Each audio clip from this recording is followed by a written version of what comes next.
Hello, Ate Hello Badiday! po! Kumusta? Okay lang po. Walang pasok. Ay, walang pasok. Tuesday ngayon mga kababayan at ito na yung last day ng hayahay ang Tres Marias kasi bukas back to school na naman sila. So ay nagwawalis-walis si Ate Badiday. Pero yung mga kalat lang naman dito ay yung mga ganyan o yung mga dahon-dahon. Kasi mahangin. Mahangin.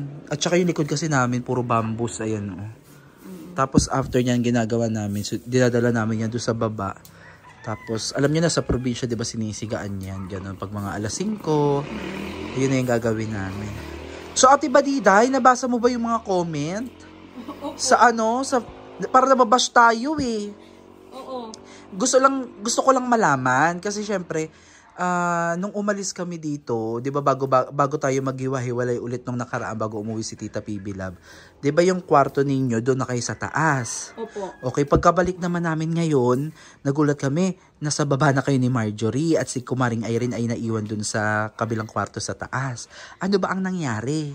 Ang ano po sa akin ay gusto ko po na nag-ano po ako kang tita nagpaalam na sa baba ako kasi tuwing magre-review ako, gusto ko na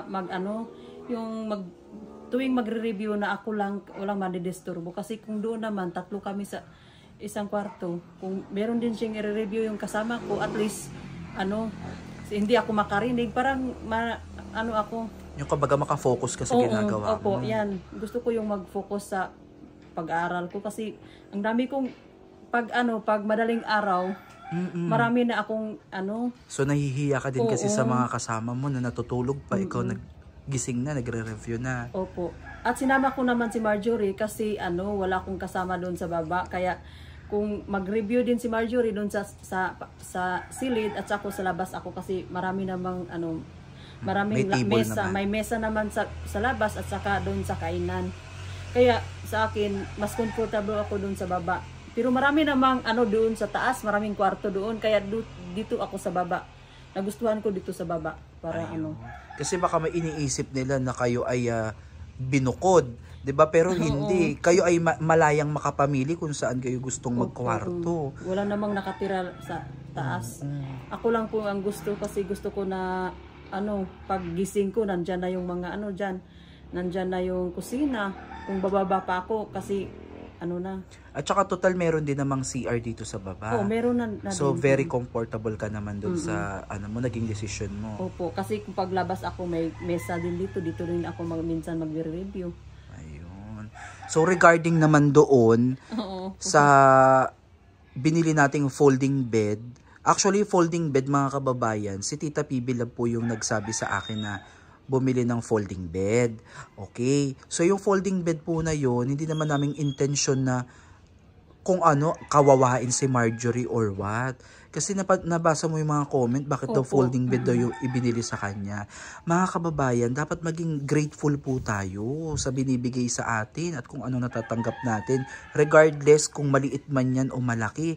Kasi ang pangit naman pong nababasa doon sa mga comment na binabash nyo pa yung yung kakayanan namin, yung naibigay namin. Maganda naman yung folding bed ni Marjorie. Nahirapan pa si Marjorie doon, ate? Hindi. Comfortable siya kasi meron namang kutson at saka merong doon, merong unan siya, may kutson. Hindi naman masakit sa likod. Sinabihan ko naman masakit sa likod, hindi naman okay na nga dito sa merong folding bed doon sa atin sa bukid, wala namang ganyan. Sabi niya, kahit anong ibibigay mo sa akin, comfortable daw siya. Hindi siya mamili kung anong ibibigay. So ako naman kasi syempre naaawa ko sa sponsor natin na matapos niyang tumulong, siya pa yung nababash. Diba? Sana hindi ganun. Hindi dapat ganun kasi kung ano lang yung kayang ibigay, hindi porket kaya niyang i-provide yung mga mamahaling bagay. Hindi naman forever ganun kasi napakarami ding tinutulungan ni Tita PB Love. Okay, ngayon ipakita natin sa ating mga madlang people yung setup ng higaan ninyo. Okay, punta tayo sa kwarto mo, Ate Badiday.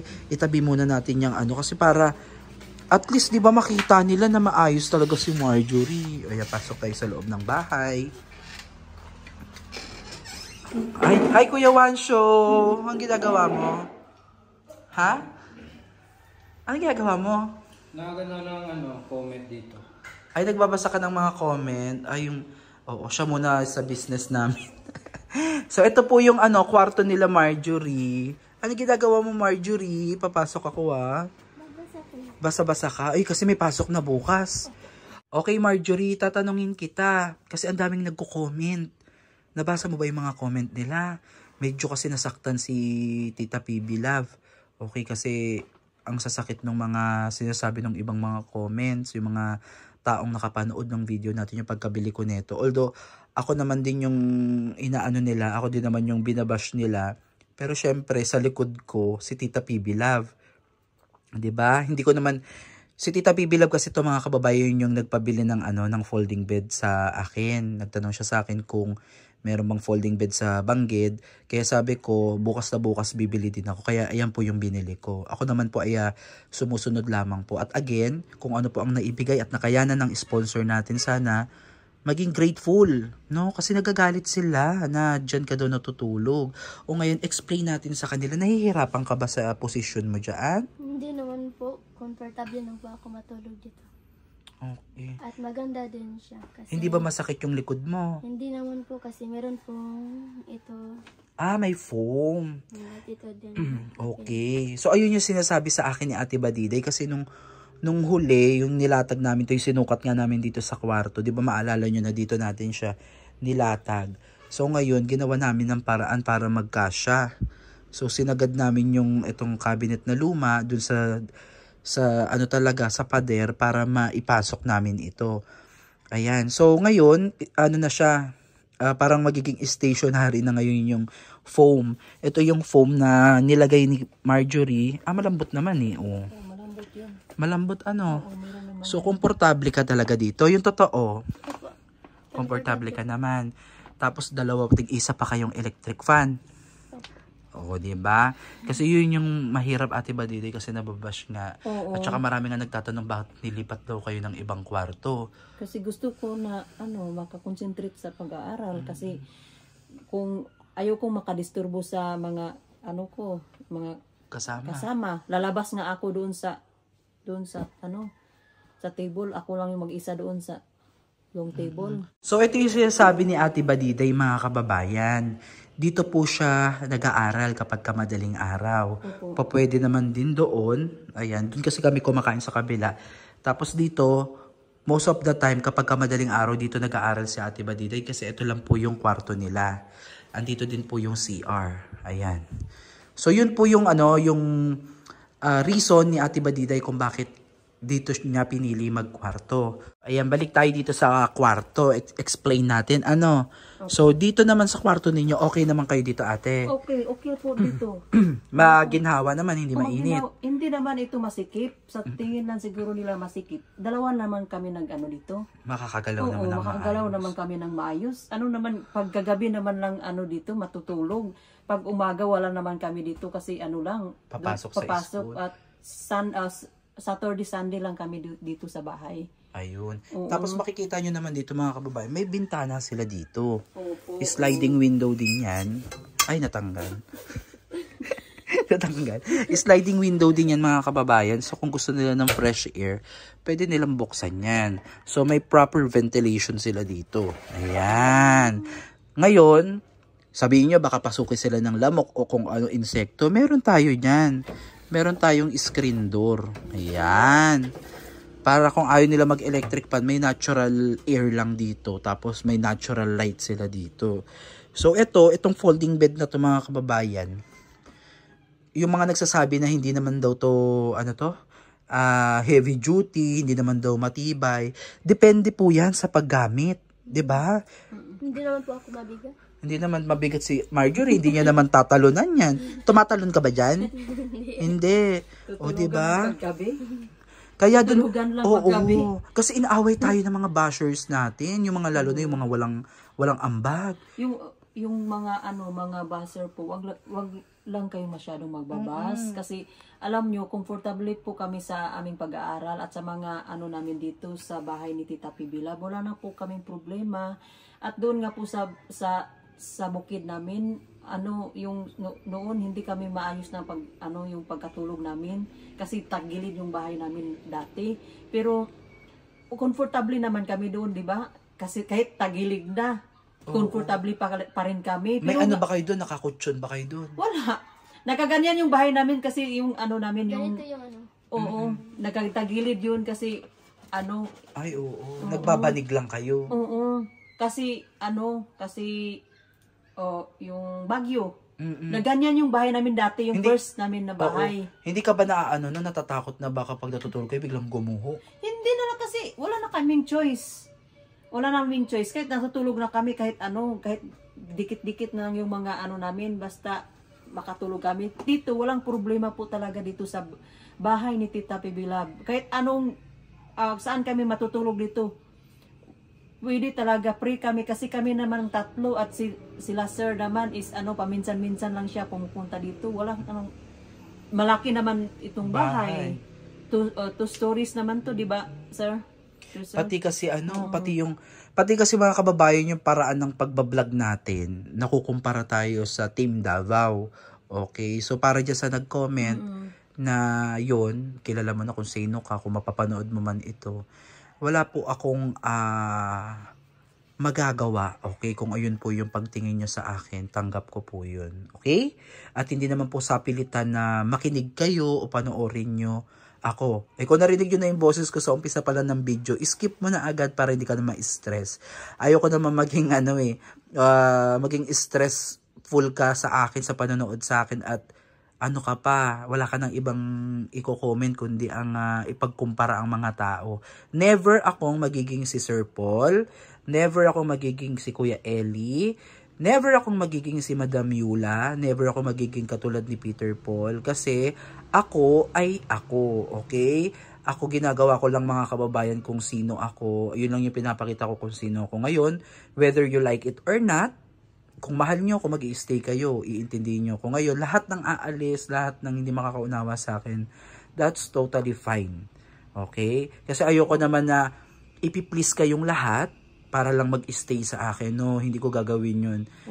Ako ay, malaki ang respeto ko sa sarili ko at sa peace of mind ko. Ngayon, kung ayaw nyo po sa akin, mga kababayan, wala akong magagawa. Okay? Pero syempre, mahal ko pa rin kayo. Salamat pa rin dahil concern kayo. Iba kasi mga kababayan yung concern pagiging concern sa parang, na kayo, parang ungrateful. Wag ganun, kasi nakakaya sa, natin sa sponsor, di ba Ate Badida? Hindi nga sila grabe. Naggastos.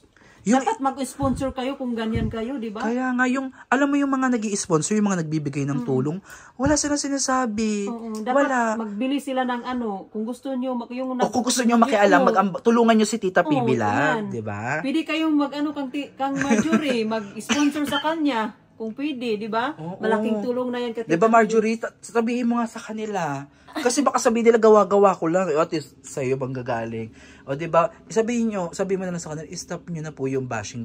At kung ano yung nakikita nyo sa amin na ibinibigay ni Tita Pibilab, magpasalamat na lang po kayo. Yun. Stop nyo na po yung bash. Kasi yung ibinigay ni Tita Pibilab, grateful po kami yan. Kahit ano pa yan, thankful pa rin sa amin. Yun. Mag-stop na lang po kayo kasi kapag gusto nyo pong tulungan ako. Totoo nga naman, di ba? Kasi, tulong na lang. Hindi na yung imbes na ipinagpipray nyo yung sponsor natin si Tita Pibilab, nabigyan pa sila ng malakas na pangangatawan. Di ba? Tapos sasabihin nyo sa akin, masyado ako madaldal. Ganun talaga. Kasi gusto kong i-address lahat ng problema. Hindi yung, na lang ako, tatango na lang ako ng tatango. Di ba? At saka, mga kababayan, hindi na ako masyadong naapektuhan dyan sa sa pambabash-bash nyo ng ganyan. Ang lang sa akin, kay Tita Pibilab. Ako hindi na ako pag nakikita kong negative na yung comment, hindi ko na binabasa yan. Hindi na ako nagbabasa, lalo na sa morning, hindi ko binabasa yan. Kasi naman po, mga kababayan, ang dapat magpapasalamat lang tayo kung ano yung binibigay sa atin kasi nakadepende yan sa Panginoon. Kung i-bless ka, kung maganda yung ginagawa mo, i-bless ka at apaw-apawin pa yung mga panalangin na dumarating sa inyo pag ganyan. Kaya sa akin, kahit marami nang natulong sa sa PB team, nagpapasalamat po talaga ako sa Panginoon kasi binigyan ako ng biyaya. At hindi natin yung ito si Sir RG, si Cooper's Vlog, wag nyo naman pong siya iba-vlog, ibabas kasi nag-ano lang din siya, ginagawa lang niya yung tama din. At wag nyo lang pong masyado kasi syempre siya yung tumutulong. Syempre okay lang po mga kababayan kapag kayo din meron kayong itutulong sa kanya. At least nakabas kayo pero masama pa rin yun mga kababayan pag ganyan ang ugali. Dapat kung magtingin ka nyo sa mabuting kalooban nyo, kung yung kayo yung nabubuisit kayo din na kayo, wag na lang kayong ipagpatuloy yung magtingin ng vlog kasi hindi naman siguro mga kababayan, di ba, walang sapilitan. Kung gusto nyong tumulong sa amin sa Tres Marias sa Abra, manood kayo.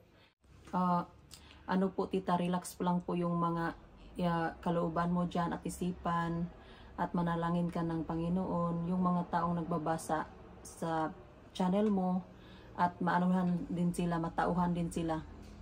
Sana po tita sa mga nagbabas na makatulong na din po at maka-sponsor sila para maanuhan din po yung mga nila kalooban na hindi pala mabuti yung ikibabash ka na ikaw yung tumutulong, ganyan. Marjorie, ano masasabi mo sa ating sponsor kay Tita PB Love sa kanyang nararamdaman masama yung loob niya? Tita, wag mo na po na silang intindihin kasi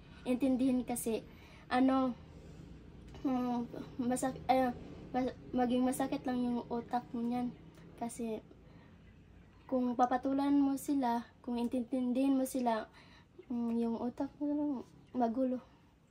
Mag-relax ka lang po tita. At mag-pray po sa Panginoon na okay yung kalusugan nyo. At be strong po. Be happy. Ayan. Thank you po tita. Sa lahat. O diba? Tignan mo sila mismo yung nakakatanggap ng biyaya mula kay Tita PB Love, pero grateful sila. Diba? Grateful kami sa mga natatanggap naming blessing mula kay Tita PB Love. Never kami nanghingi, nag-complain. Wala, diba? Kung anong binibigay ni Tita, salamat. Diba? Kayo na nanonood, huwag kayong basta-basta magko-comment kasi yan yung isa sa reason kung bakit gusto nang sumuko ng sponsor.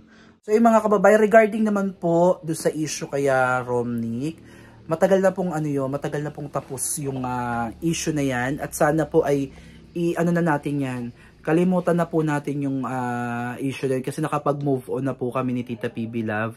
At bago mangyari yan, again, bago nangyari itong mga bagay na to, we tried our very best, okay? Tinry namin mag-reach out, lalo-lalo na si Tita PB Love. Tinry niya, ako tinry ko, si Kuya Wanshow, si Kuya Totoy, sila Mother Ethel, sila Sir June, lahat, pati ito, sila, kung maaalala nyo, di ba? Hinikayat natin, naiyak pa nga si Ate Badiday at saka si Kumaring Irene. Kaya ginawa namin lahat ng best namin mga kababayan. Okay, kaya sana tahimik na lang po, tahimik na din po sila Romnick, yung pamilya niya. Huwag yun na pong i-bash. Huwag yun na po, tigilan nyo na po yung yung bring back na memories na yan. Kasi tapos na po yun. Ate Badiday, pasensya na sa istorbo kay Chris Marjorie. Para ma-address lang natin tong issue na to. Okay, maraming salamat po mga kababayan. Please don't forget to subscribe dito po sa PB Love channel para mas marami pa kayo matutulungan mga kababayan. At syempre sa aking channel po, Cooper's Vlog, Kuya Wanshow, Dad's Oblak TV, Master Goting Tears to the Explorer, Kuya Totoy's Vlog, and the rest of PB Team Luzon, Visayas at Mindanao. Suportahan nyo po sila. Salamat po mga kababayan at God bless po sa inyo. Bye-bye. Bye-bye.